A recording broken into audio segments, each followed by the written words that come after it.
Okay, welcome back. We're here at Motorama. This is the Dirt Beers podcast. Um, we're just going to start off by thanking Motorama for letting us come on the stage here and do a podcast episode live. Bryce and everybody behind the scenes has been really good working with us, and we're very excited to be here again this year. We're going to have two guests on today. Our first guest is going to be Clinton Jeffrey, General Manager of Ohsweken Speedway and promoter of Ohsweken Speedway. Welcome, Clint. Thank you, guys. Good to be here. So for those who don't know, Ohsweken Speedway, big sprint car track and dirt track here in Southern Ontario. Probably one of the best facilities around, in my opinion. I would compare it to almost to an Eldora or even an Knoxville for the quality. But Clint, just give some people some background on how you got into racing and how you got hooked up with Ohsweken Speedway. Well, my dad was a racer at Merrittville when I was a baby. I kind of wrecked his racing career the first time around when I was born, and Dad had to hang it up. Then Dad got into music, became a musician, touring bluegrass, actually, banjo, and that was big. And I went around to bluegrass festivals my whole life growing up, and always reading the Gators from the basement, knowing racing was always around. Then Dad got a ride when I was about 10 at Humberstone, and so it was always a little fleeting tease here and there. And then when I was 22, I was in the band. We were gigging every weekend, and Dad had a service business, and there was a race car for sale. It was a rent-a-bay place. They wanted $1,500 for the car complete. It was a mod stock back in the day, and Dad came home and said, "I bought a race car." And I said, "Well, you don't have a shop, you don't have a trailer, you don't have any tools." And he said, "Well, I got a sponsor for $2,500. And so right away, we went to Canadian Tire, bought a toolbox, bought jack stands, and we started from nothing. Then Dad, we just immersed into it. And I was going to school for radio, TV, film at the time. I wanted to be a film guy. And then Merrittville had a job posting for Jonathan's job, announcer at Merrittville Speedway. And I'm like, well, I'm a broadcasting guy. I was always the guy in the pits that annoyed everybody else because I knew all the gossip about who was doing what and who didn't like who. And he hit him, so there's going to be a scrap back there. And it just was the natural thing. And then so I applied. Jim Irvin and Steve Gilliam were running the place. And I think I worked for half a hot dog the first year. It was terrible. But and then they let me go because I was bad. And then I bought time on Seahow, which is 1470 Seahow. It's now a Giant 917. It was a country station. And I bought time, and I started producing my own show, Track Talk with Clinton Jeffrey. And we just started working at that. And then I met Glenn that way. The day he had the racetrack open for the first time in July of 96, I showed up because they raced mod stock. And we were Hamilton guys who, wow, this track is racing our obscure class right near Hamilton. And I met Glenn that day, and I had a radio show, so we talked, and I was kind of a media guy, and then he hired me the year after, and I've been with him ever since 98. So it's been 27 years I've been working for Glenn now, and then 10 years ago I came to him and said, hey, I hated my job. I was selling burglar alarms, and my boss pissed me off one morning, and I'm like, hey, Glenn, I need a meeting, and I went and met him, and I said, here's what I think I could do, because Doug Leonard, Greg Callan, and I were kind of managing the racing end by a committee. So we'd meet, and the three of us would decide, and they were actually ones that pushed me.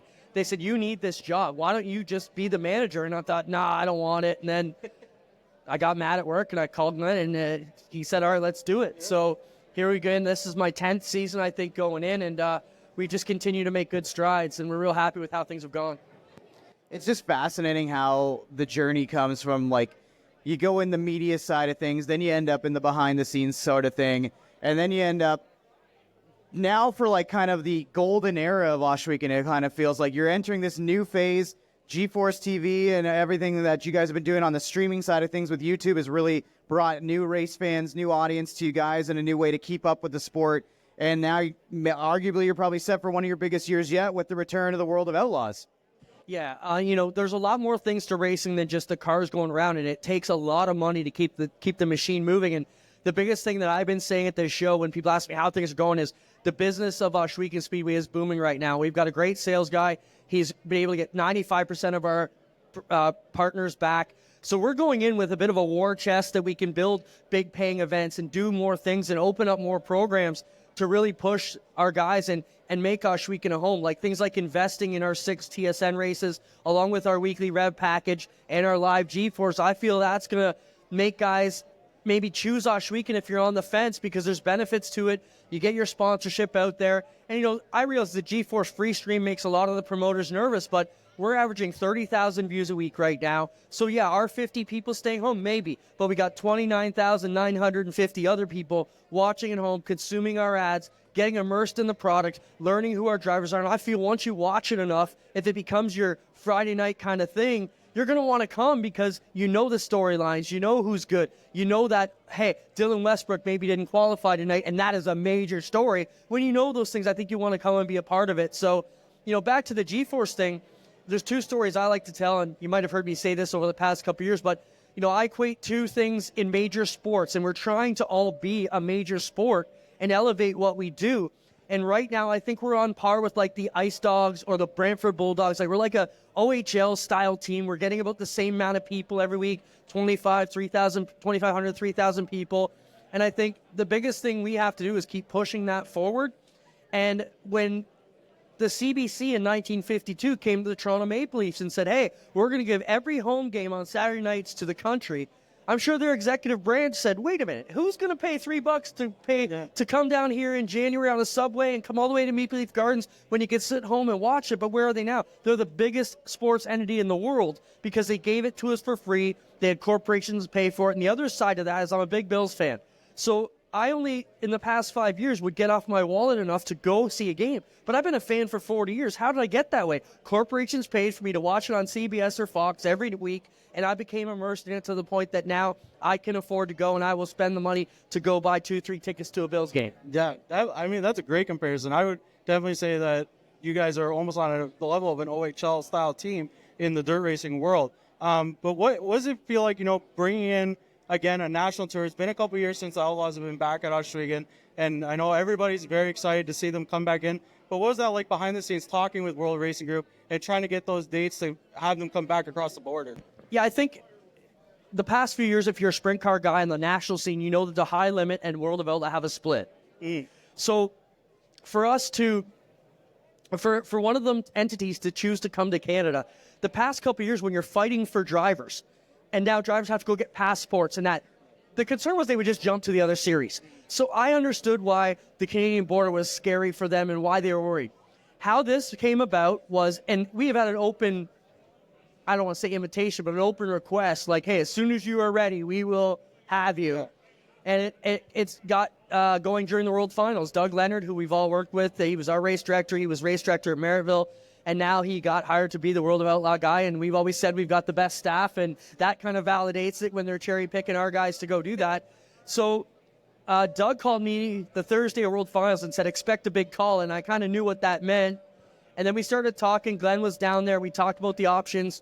They wanted us to do the weekend, Friday, Saturday, but we felt the Wednesday, Thursday would work better because, we have a lot of racing pressure in Ontario. So all these other tracks, we want the Sunset, the Merrittville, the Brighton, the Buxton people to come to these events, and they all want to be at it. So doing a Wednesday, Thursday just makes sense.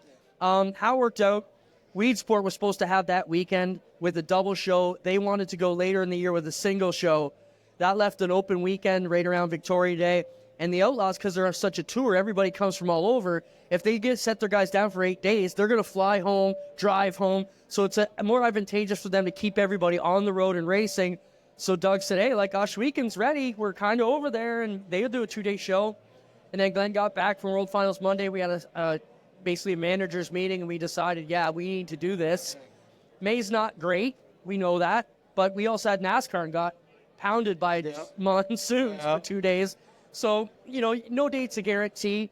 I think that's our biggest concern, is just to get the date out where it needs to be. And from there, I joke with Doug that we took this date under duress. We signed it, but we want a July date. So I'm confident that when the race teams show up and see the rabid Canadian fans at Oshweekend, the welcome they get, even over here, we see it at our booth, everybody's coming up, positivity, talking about how much they love it. And when that pours over to the Outlaw fans and they see all the improvements we got, the concrete, the pit pads, the lighting, the new buildings, I think they're going to be the ones. And maybe I'm just getting ahead of the game, but I feel the drivers are going to petition to the tour to say, hey, we got to give these guys a real date in the summer that'll work and make this great because they love it. Little things we're still working on that I probably shouldn't talk about, but I was on a Teams call Wednesday, and they're going to all meet on the other side of the border and cross all at once. So we're going to have almost a hauler parade coming down. And I'm thinking, man, we got to set up on both sides of Glenn's driveway. And when that caravan rolls down the driveway and we're on both sides freaking out, they're going to be like, holy cow, we got to come back here. So I think our fans are going to show why they need to be there. That's really exciting stuff to hear about the fact that, there's more than just a race that can be built around this event. And you guys have done so well with midweek shows in the past and some of the stuff you've done with the NASCAR Canada Series and with some of the dirt events that you guys have held throughout the year. Obviously, we have a very strong and ever-growing contingent of sprint car guys that you see every Friday night throughout the summertime at Osh Weekend. I want to know, of those guys, is there anybody that you have circled to go and challenge for that outlaw win? And at the end of the day, would it be a surprise if one of our guys was able to pull the upset off over some of those World of Outlaws staple names? Well, I'll give you a list of drivers in a second, but to answer your question, I think Stuart Friesen, he's a national driver. He's won. He's beat the Outlaws at Osh Weekend before. When we put him in a new Glenn Steyer's 410 sprint, he ran third to them at Weedsport, and if you watch that race, he was coming. He needed another yellow. He was going to eat their lunch that night, too. I think Stewart is ready. You can't count out Dylan Westbrook and the talent this kid's got. He's got experience in a 410. He's the winningest driver at Osh Weekend Speedway, so I think Dylan Westbrook and Stewart are probably the two guys that I have kind of zoned in on that have a shot at doing this. Car counts are obviously the question. Outlaws are carrying 16 contracted drivers, but just today I found out 3 or more of our guys that are going to have it, and I call them our guys, the 360 guys. So off the top of my head, you got Stewart and Glenn, Jordan Poirier, Ryan Turner secured a 410, Westbrook's working on a 410, Tyler Palace has a 410, Matt Farnham has a 410, and then I'm hearing Denny Peebles, Jordan Thomas from the ESS, and about 3 of them guys. So we could have a 24 410s there. And plus, for a 360 driver, even though you're bringing a knife to a gunfight, it's $1,650 or so to take the green. So if you finish last both nights at Starting Park, you're over $3,000. So I think you're going to see a bunch of the 360s. I would not be shocked if we have 35 cars there trying to qualify for that race. I would agree. I mean, I think the car count's not going to be a problem. I think you're going to have guys from the States, local guys, everybody chomping at the bit to be able to run with these guys and say that, I went out there and I either qualified or tried to qualify against the Outlaws is a pretty cool thing to do in your hometown. Yeah, one other thing we haven't talked about in this deal is, the outside Outlaws. So like Anthony Macri from Pennsylvania has said, he didn't say it, we just seen his schedule release and he's got it on there. So how many of those guys that we don't know that maybe aren't signed to a platinum contract, that aren't, quote, our guys, that could show up knowing there's a kind of a northeast 5-day swing. You got Osh Weekend, then High Limit Ransomville, High Limit Utica, back to Cornwall, the World of Outlaws. If you're ever going to come up here, it's worth it for a sprint car guy to make that work. So almost a Northeast Speed Week. Yeah, and it's tough for us because Outlaws doesn't want us promoting the High Limit race. Yeah. So we're not trying to step on our partner's breakfast, but I think we do need to get that word out through the media that, hey, there is a swing here. If you're a 410 guy, come up and check out some of these tracks you maybe never got a chance to check out. And obviously a big thing, too, is we talk about, there's all this talk of the tariffs and all this talk about the relationship between the countries.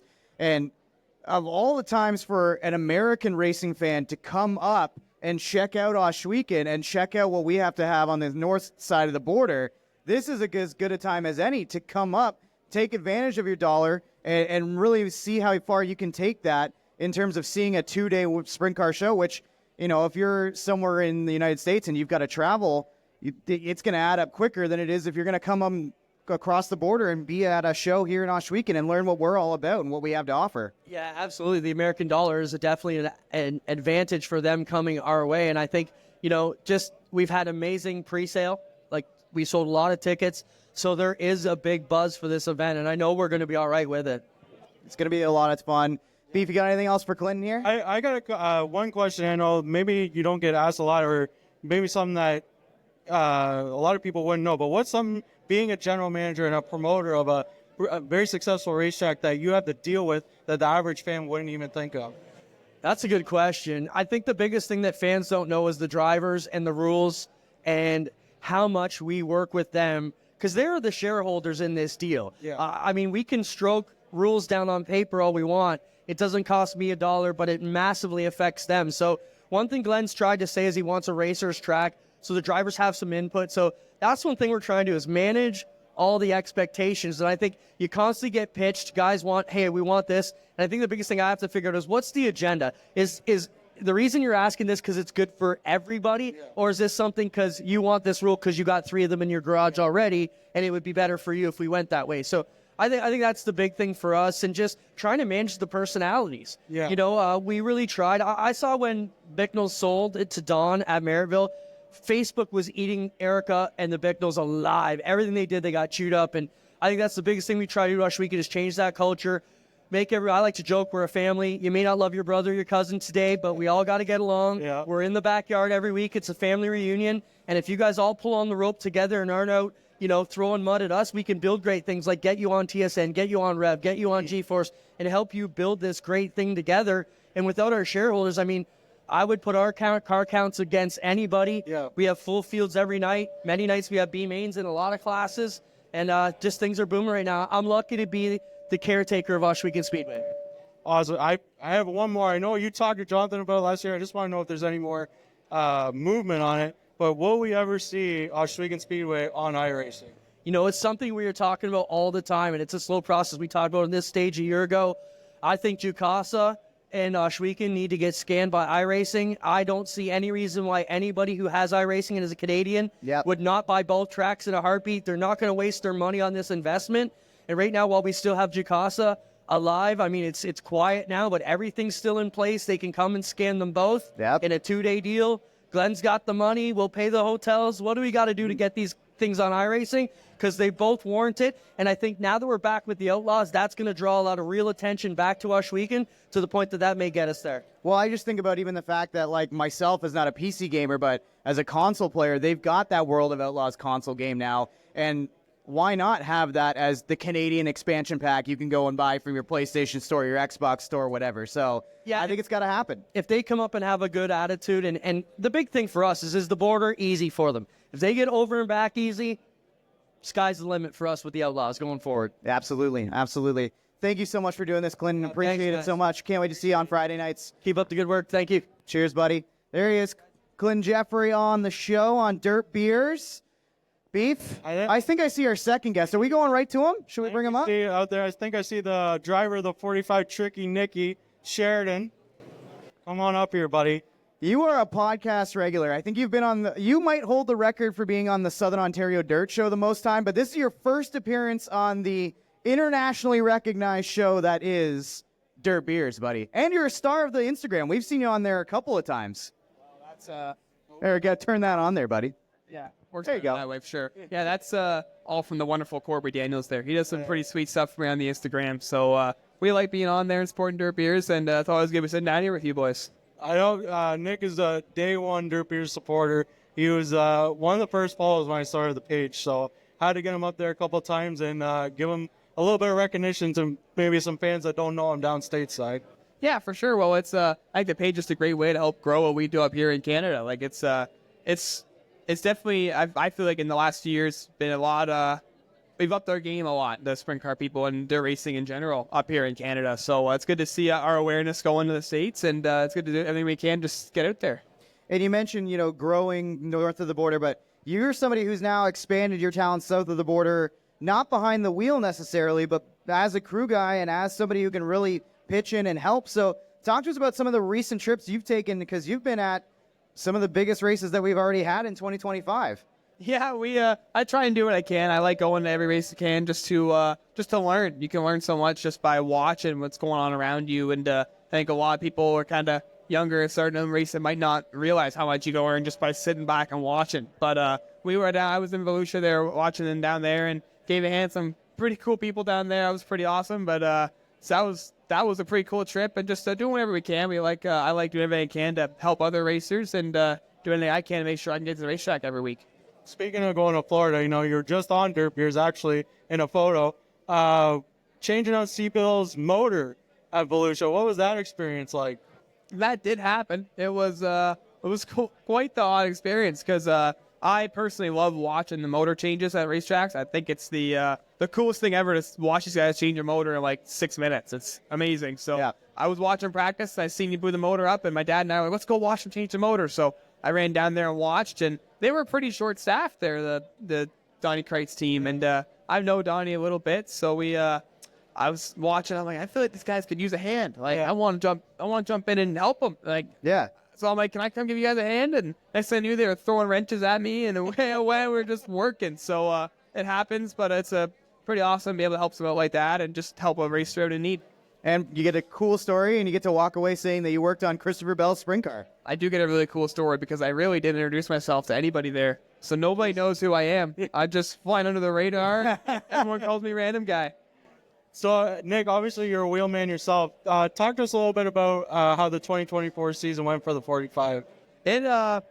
Big year for the 45. 2022 was a great year. 23 we had some big mechanical problems that were kind of out of our realm, but just unfortunate that happened. But last year we really redeemed ourselves and came back pretty strong. We had a bit of a tough start to the year. Just kind of felt like we were doing everything we could and just kind of running mid-pack, couldn't get better, and then made a couple of leaps and bounds about mid-season and never really looked back. We had a pretty awesome year and then carried it on into the off-season too. It's pretty awesome 25.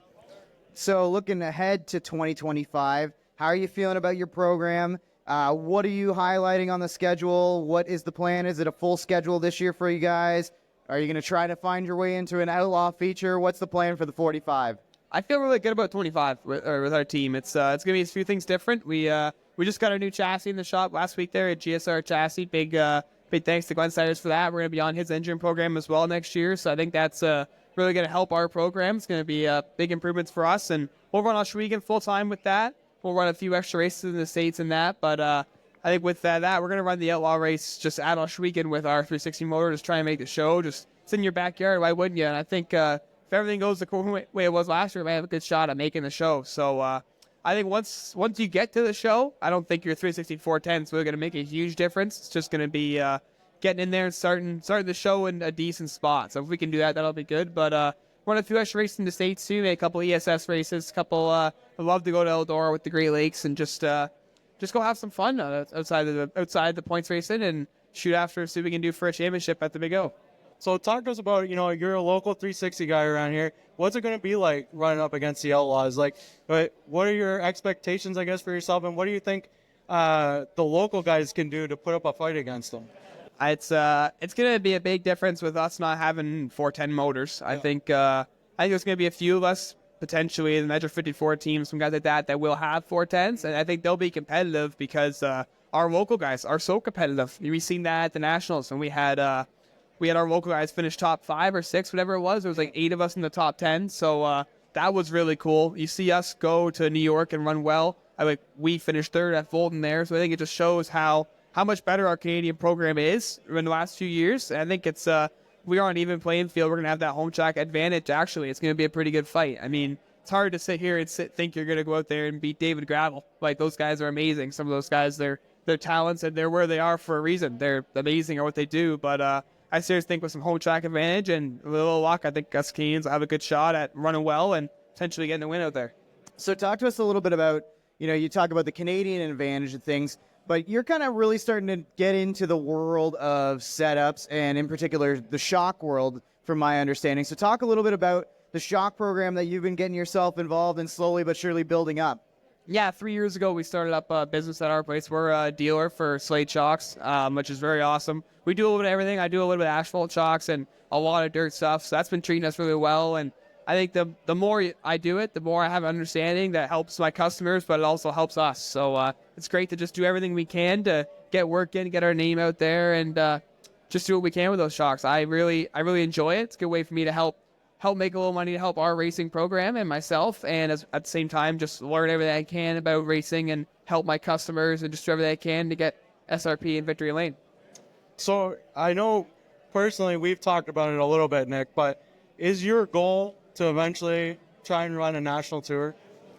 Oh, I think you're if you're racing sprint cars and that's not your goal, you got something wrong with you in the head. I mean, yes, certainly that's our goal. I think it's it's not easy. It's gonna be tough. You gotta have the right funding, right people in the right places. It's just it's tough. I think our team, people we know have the ability to do it. Like it's gonna be it would be a big learning curve. But I think physically we could. It's just tough to find the funding and being able to do it. So I'd love to do it. It's something I think it's just gonna come with time. It's gotta keep doing what we can do, and if we make it there, great. If not, I'm really happy doing what we're doing.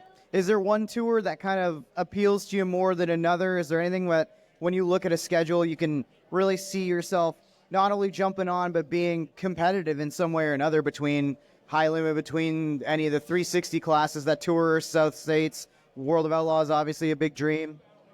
I never really thought too much about it. I figured I would cross that bridge when I got there. I'm not even in a place to really decide what tour I'm gonna run, so I didn't waste my time thinking about it. But the Outlaws are something I've been watching forever. The high limits also have their big advantages both. But I think personally for our team, if we can, I think it's serious. Not to say serious, but it's actually a potential possibility for if we had the right funding for us to be able to run the All-Star Series. I see 30 races there. I see a 1 month stretch for an engine rebuild. Like you could physically do it on 2 motors, I think, and you wouldn't be too out to lunch there. So I think that's something that you could affordably do, and it's not that far away from our shop. All the races are maximum. You're 8 hours to go to, maybe 9 hours to go to Pennsylvania, and you're only 3 or 4 to go to Ohio. So that's something I would love to do. I think it's something we physically could do. It's just trying to actually do it. So, Beef, I was thinking about this. We were talking a little bit before the show about how we're going to do this podcast, what we want to do live, the elements of the Dirt Beers podcast that we want to bring forward. And we were talking about maybe one of us ripping the top. Why don't we just get Nick to rip the top? I think we should get Nick to rip the top. Now, Nick, I know you're a fan of the page. Have you been listening to the podcast? Do you know what ripping the top is all about? I don't know ripping the top. You're going to hate me here for not listening to all the podcasts. Oh, I'm getting Nicky. behind on the episodes. What are we ripping the top about here? Oh, we are about to do some rapid fire food takes. Food and beverage takes. Drink-related questions. So Food's my second favorite thing. I'm going to get Jonathan. You want me to time it? The time clock. All right. But so that's how it works, Nick. There's going to be 4 questions. You're going to answer, and I'm just going to move on to the next one. And they're all food and drink related, and we're going to time you. Rapid fire. You're basically trying to set the fast time. Oh, okay. Quick time. And That's my thing. So far, quick time is Ava Payton at an 18-second flat. Oh, I can beat that. Come on. Wow, These that's are some big confident. words. That's some confidence right there. I will just tell you, she beat everybody else by 2 full seconds. Holy moly. Well, I need you to be quick with the questions. Like, Okay, well, I do it the exact same way for everybody. Oh. Sure he does. All right, Okay, buddy. so I'm going to count you down, 3, 2, 1, and then I'm just going to start, and you just give them, and I'm going to go to the next one. All right. Okay? So 3, 2, 1. Favorite beer or drink? Wow, I'm already off the bad start. Mountain Dew. Favorite truck stop, snack, and drink combo? Loves pizza. Top 3 pizza toppings? Pepperoni, bacon, ham. Favorite wing flavor? Honey garlic. What do we got? Wow. Is it a new quick time? Don't tell me. We've got quick time. Oh, 14-9. oh my God. I stumbled at the beginning, too. I still had last second. Now everybody's going to be Now- on my ass for being biased because I'm your buddy. Well, you're... Yeah. I don't like you that much, Pete. Don't say you're my I buddy. do Come want to on. maybe throw one asterisk on there, too. Okay. You go favorite truck stop food and drink combo, and he only He gave said us a loves food. pizza. He only gave us a food. He didn't give us a combo. But I'll give him a pass. Okay. We'll give Let it Tricky Nicky a stand. pass. I'll let it stand for Add a 10. For me, a 10 penalty. Made this All right, one. all right. So even with the 10th, you're still top of the board, buddy. You are the quick time. Fast Now, Canadian. that is, that fastest overall right now. there's no adjusting for inflation over here or adjusting for any dollar differences either. That's great. Appreciate that. All right. Well, do you have anything else for Nikki? I'm trying to think of. I want to give you a chance to shout out your sponsors Yes. and where people can find you online. Yeah, for sure. We got some wonderful sponsors with our team. Like GSR is big this year with our using their engine and their chassis program. Big thanks to Glenn Sires for that. But Arnold Pride Seeds, Vibrant Farms, they're back with us this year. But you can find us Nick Sheridan Racing on Facebook and me and Nick Sheridan on Instagram. So that's what we're doing this year, and it's gonna be a pretty awesome year racing at Oshwegan with GSR. I just can't wait to get after it and chase for a championship. Now I know Nick, you're very well versed in the racing world, asphalt and dirt. And I don't know how much time we got. If you want to stick around and talk. I got time. Okay, well, because we're going to go into some topics on the national tours of what's going on right now, a couple different storylines, and we also have a draft coming up that I think you might be a good guy to have on for. Okay. I feel like we got to keep him for the draft. That is a good idea. Okay, so we're going to get into first, I guess, we'll get into World Outlaw Sprint Cars. Big shout out to Bill Baylog. Got the win last night. Big win. Big one. I think it was 6-year drought Yeah. on an Outlaw feature. So congrats to Bill on that one. The North Pole Nightmare gets it done. But my first thing on the Woo Sprints is Gravel's fast, as we expected. What's your thoughts on David Gravel and his just dominance right now?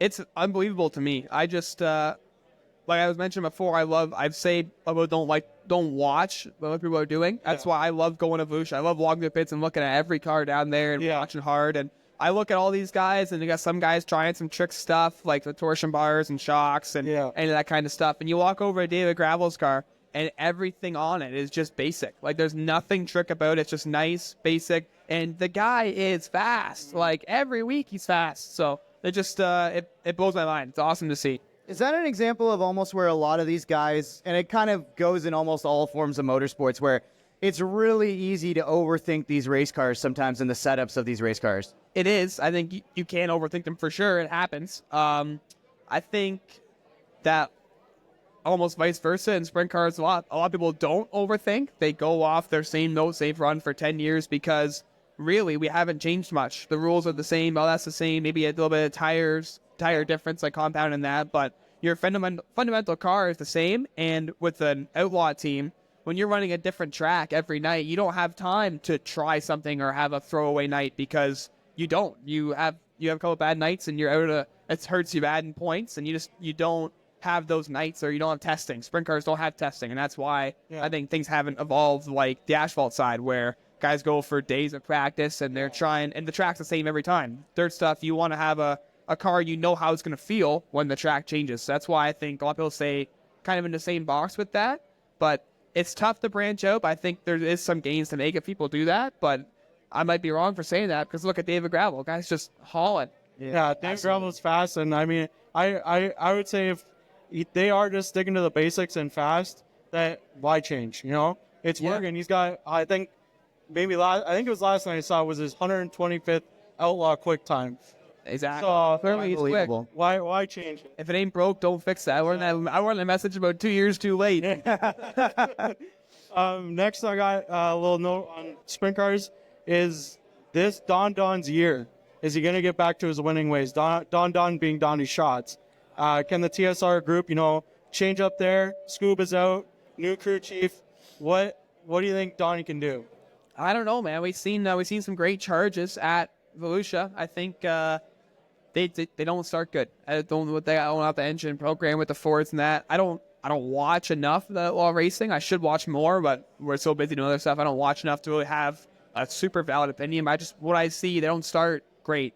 And it's tough when you start 18th, 19th. It's really tough, especially in these short races. So I think we'll see them get back. I just think they gotta get that figured out a little bit, get that ironed out, and they'll be good for sure. It's kind of like one of those things, you mentioned it, where like I don't think it's always all track position, because like we see drivers who can move their way through the field and gain 14, 15 spots to get themselves a podium and get themselves but in the case of Donnie Schatz, in the case of a lot of these guys that are trying to maybe reclaim some glory, or at least try to be in lockstep with a guy like David Gravel, you need every advantage you can, and the advantage of being close to the front of the field is huge in sprint cars right now, especially with how balanced all these fields really are. Knowing about the front of the field advantage, something I learned about with the asphalt racing in my younger days when I was growing up watching that stuff. And the thing is, maybe, you are fast enough to go from 18th to 3rd, but by the time you get to 3rd, you've worn out tires, you've worn everything out. Sometimes you physically are exhausted, a lot of these younger guys. So it's and you're mentally not as comfortable, I find. Like me personally, if I'm starting 18th, once I get to 3rd, I'm like, oh, this is really great. I feel happy to be here. Where if I start 3rd, I'm still hungry. I'm like, we got to go. We got to win this. Like, you're still in a different mindset. And maybe that's just me. I don't know. But I think it's just, once you get there, you're already worn out tires. And it's tough to beat the people who are maybe a touch worse than you, but they've had clean air for 20 laps to save their stuff. Yeah. I mean, we just had Emerson Axel on. I recall something he said at an Outlaw show, you know, if you're not on it in qualifying and you're not up front, your night's pretty much over. It's hard to come back, especially with these guys that are at the top level and just on it every single night and not making mistakes and not giving that slip up to have a guy like maybe Emerson or somebody else of that caliber be able to get up there and battle with a David Gravel. And they're on it. These guys are good. That's why they are where they are. And there's a lot of good guys now where I think you might have seen 20 years ago, you know, obviously there's your 5 good guys that are racing, like, you know, Steve Kinzer, Dying Shots, all those other guys in that time. But I don't think you had the same caliber of cars throughout the entire field.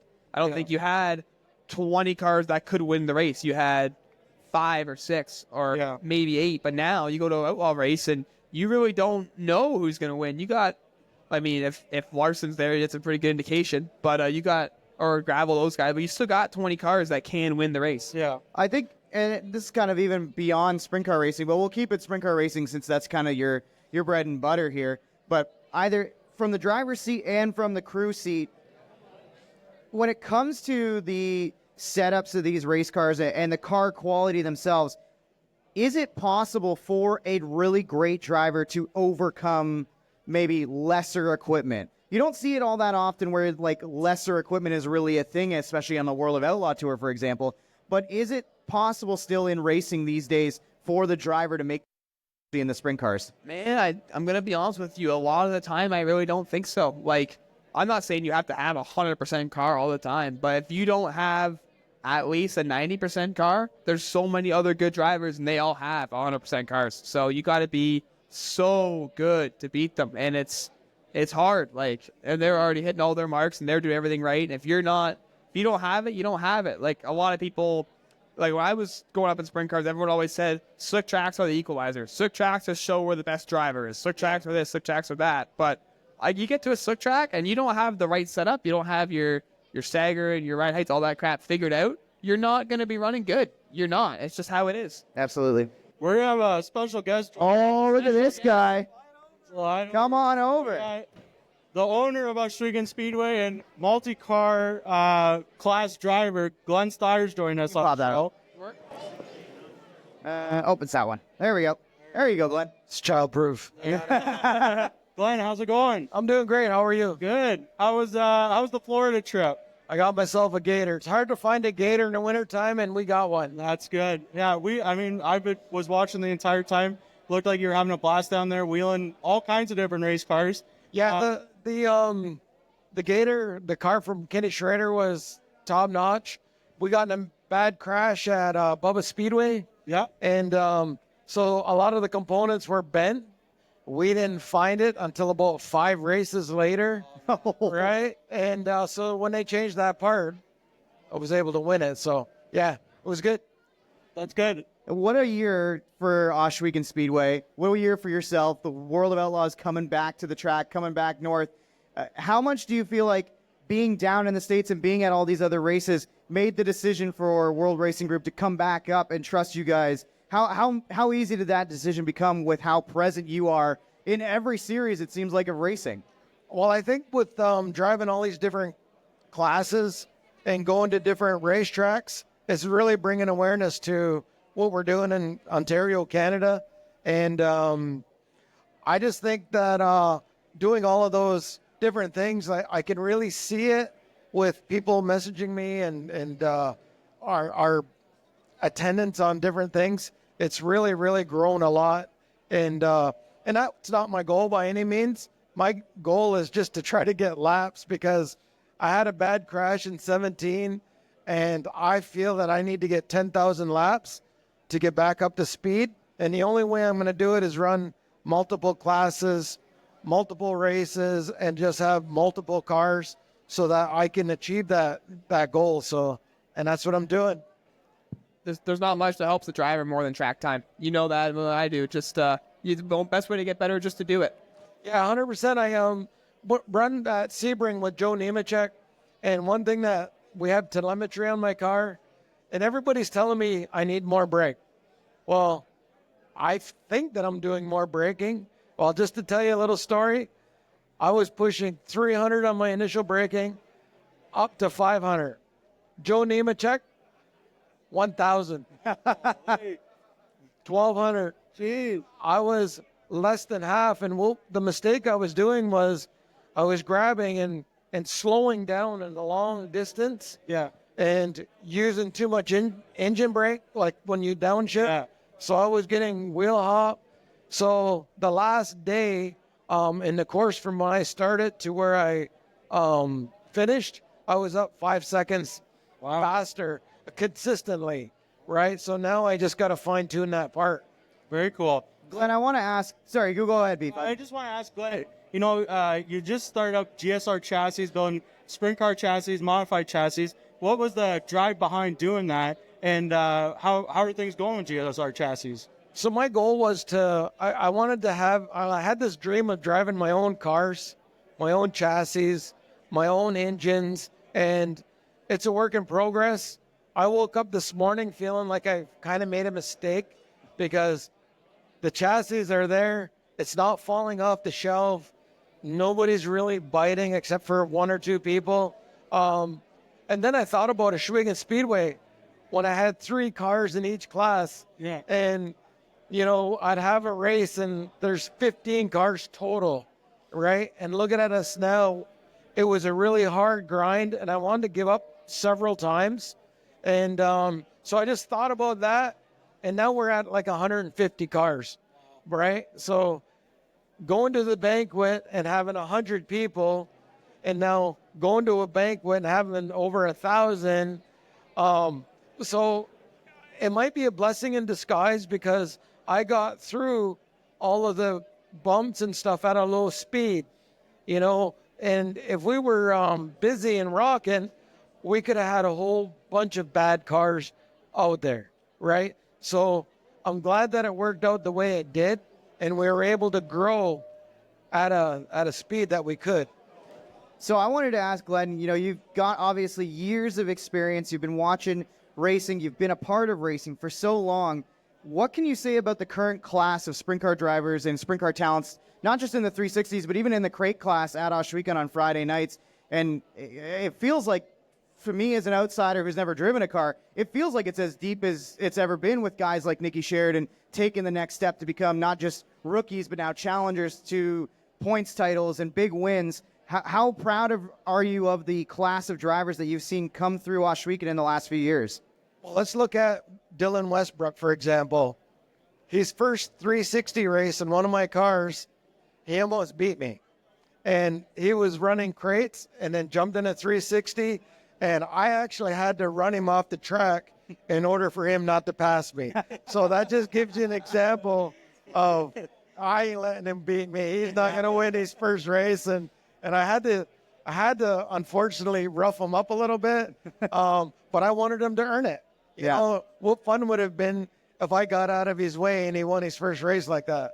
No, I had to rough him up. And I Absolutely. think you really see that happening with the crate sprint class when that came in around 10 years ago there. It's the 360 class, a very competitive class, and I find it's really tough to someone to jump into. That crate sprint class has made a really great stepping stone. People like me and some other people have come from there, like Alan Downey, for example. He came through that class and holds his own and runs well with the 360 guys. And I think it's just really tough to make that jump without that stepping stone. It really helped me and a lot of people. And one of the things that I want to add to that is before the Americans would come in, so they would have fast time for the Americans and then fast time for the fastest Canadian. And now we got these guys breaking track records and showing them how it's done. It's really incredible. Yeah, it's been wild to watch the development of this program and this class.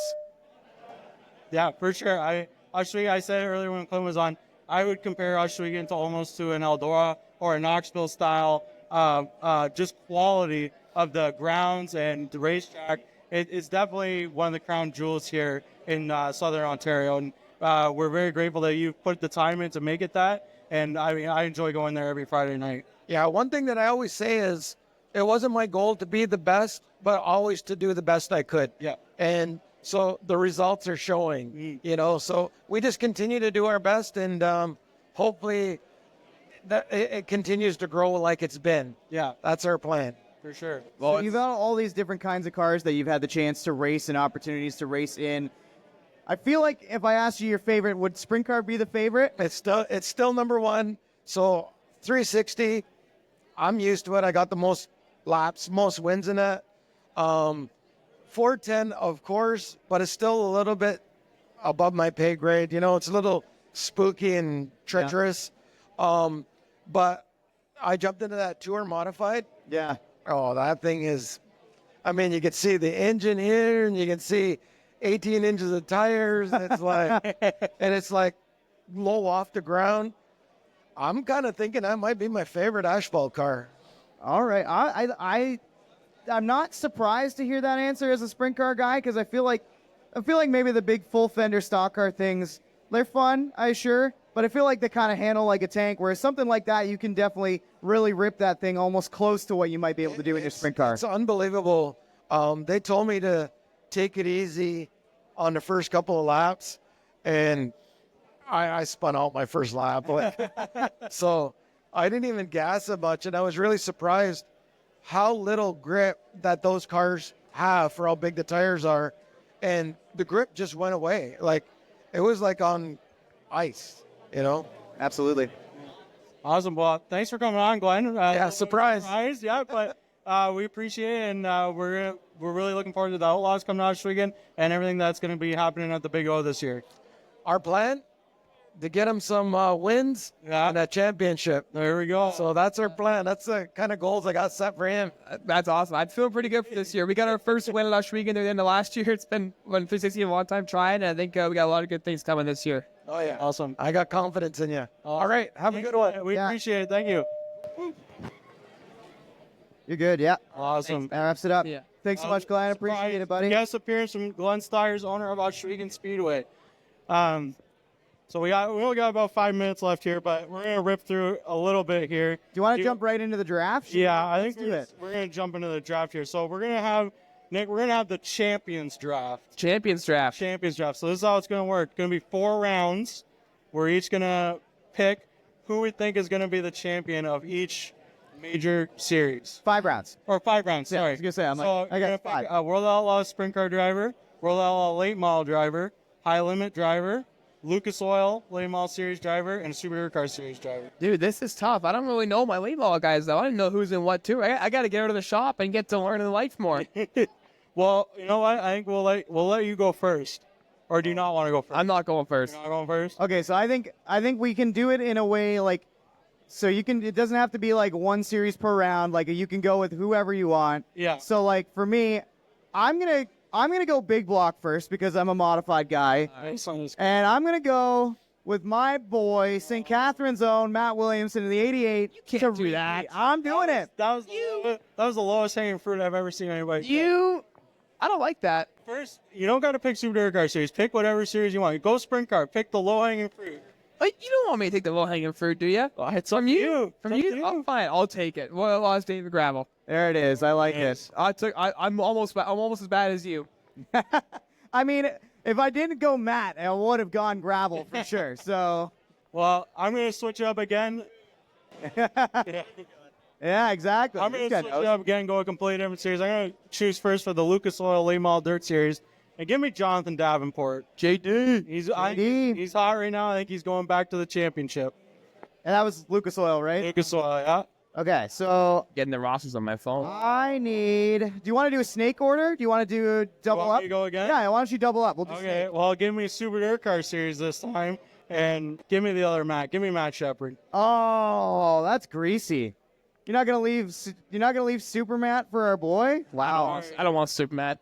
Oh, okay. Who do you got then? Oh no, I'm not going. I'm going on the high limit tour right now, Okay. and I'm going out on a limb here. Well, 2-4 Rico Abreu. Oh, I wanted Rico. Well, too bad. This year? No, I think Brad's a good car. He's got her going, but I think Ricky and the boys on that little guy Rico's car. It's gonna be something. I think so. All right, I need a late mall guy. What series? I don't know. I'm leaning. Pierce is running a full schedule. He's committed, right? Outlaws. He's doing the full outlaw schedule, right? Yeah. Give me Bobby Pierce. I'm going on a limb. The 32 smooth operator. A smooth operator. He's good. Oh, I guess I got a double Yeah, up too, right? again, John. Okay, I should probably pick one of the sprint cars then. Give me Sunshine. I'm going to take Tyler Courtney For high limit. for a high limit. Yeah. Okay. I think Courtney could get the upset. I mean, probably Brad is the obvious pick when it comes to high limits, but I want Sunshine. So give me Tyler Courtney. Okay. All right, Lucas Oil late models. Yeah. Mike Marlar. Mike Marlar. Oh, Mike Yeah, Marlar. Mike can get it done. Mike can get it, man. He can. It's a little underdog pick, but I think he can get it. Yeah. Okay. My next pick, I'm going to go with high limit. Give me Brad Sweet. that's an easy pick. That was a slam dunk. Oh, when Rico and Sunshine are gone already, might as well give me Brad. All right, and so then- you got Marler. So I got to got- pick. I got to pick both World Outlaw series. So for World Outlaw sprint cars, give me the older brother Carson Macedo. Ooh, Older. Carson Macedo, eh? All right, World of Outlaws late models. Here you go. For me, Yep. RTJ. Yeah. RTJ. Now I know he's registered on there, but Is he not running full time? I don't know. I was listening. Some thought of these he guys was. register for both series and then drop off one. Well, how the hell do I pick anybody now? I know. That's what I'm having a problem with too with the late models. I'm like trying to look up like the Lucas Oil right now and see if I got somebody that I know is gonna go and try to run full time for the champ. I think I don't know, man. I don't know what that guy. All right, I'm gonna say. I guess I'll go sprint car first because I gotta pick an outlaw, but I don't know who I want to take to beat gravel. Oh, I don't know. Corey Day's not running a full schedule because he's going NASCAR now. Oh, So, Mike, do I go out on a limb and pick Don Don? 10-time champ. 10 time. Make it Good. 11. Do it 11. Make it 11. Why not? Make it 11, John. Oh, I'll take Don Don. All right, give me shots. There you go. Give me shots. Now What do you got left? I got modify left. I don't even know who I'm picking. He took the only two guys I What watched. do you got for. left? I got Lucas Oil late model. I mean, there's the one guy I would pick that has not been picked yet, and he delivers your mail. Oh man, I'm trying to think who I have that could rival somebody on the Lucas Oil tour. Can I skip? Can I have a second to think about it? Okay. Can I forfeit my pick? Nick, what do you got? Oh, come on. Supercar car series. Pick one guy. Yeah. There's only two guys who've been picked. Yeah, those are the only two guys I watched for. Well, I didn't know who else is running full time, to be you want honest. me to with you. give you somebody? Well, you pick first, then give me the second guy. You want me to pick my? Okay, so my last for pick. me. I gotta pick World Outlaw late models last. Give me Ryan Gustin. Okay, who are you picking for me for the mods? I'll put. For the mods, Don't sewer me here, bud. I'll give you. Exactly. You can't think of one either. Well, I'm trying. Getting trolled now. Alex Yankowski. Ah, yeah, it's good. Pick. Actually going to be our guest next week. It's a good pick. That's a That's a good good one. pick. You didn't steer me wrong. There you I didn't go. even think of him for some reason. All right, I've got a Lucas Oil pick. Okay, this is it. This is the I- last pick. I was caught between Moran and Overton. Oh, yeah, it's pretty hard debate right there. I'm taking Overton though. Oh, yeah. I'm going Overton. There we go. I know he's he's kind of in a hole right now. I think he's not that far back, but he's gonna have to pick up some points, I think, along the way here. But Yeah. Yeah. Long Good season guy. ahead. It's only March. Yeah. Well, that's the Champions Draft, and that is our time here at Motorama for Dirt Beers podcast. Appreciate Nick, you coming on, hanging out with us. Loved having a surprise guest in Glenn Stiers. Yeah. Had an awesome conversation with Jeffries, general manager of Australian Speedway. And yeah, it's been a good show. I want to thank Motorama again for having us out here, and we'll catch you next week.